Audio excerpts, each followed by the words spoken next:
User interface untuk jam ni punya banyak. Korang boleh kenakanlah dengan selera korang yang macam mana. Boleh datang dengan tali strap warna hitam untuk gaya-gaya sport. Atau kata korang nak tukar dengan tali berwarna coklat. Adalah gaya-gaya kulit pejabat. Kalau aku semestinya aku pakai tali warna hitam dengan aku pakai user interface yang macam ni.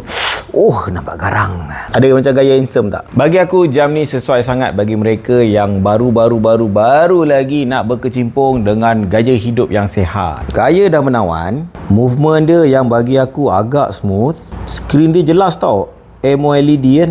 Puas hati kan. Dan untuk senamang pula, kita boleh pergi dekat workout dan kita pilihlah sukan apa yang kita nak pakai. Waterproof dia IP68. Jadi kalau nak buat berenang pun sepatutnya tak jadi hal lah.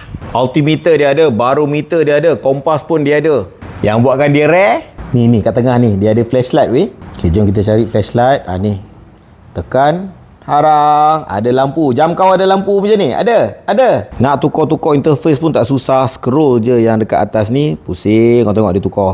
Itu pun boleh download banyak lagi daripada apps dia tau. Harga tak sampai 300. Jadi barang kalau dah habis, sorry geng, papak sikit lipat sampai cepat dia dapat. Barang ni kami tak jual, kami buat review je tau.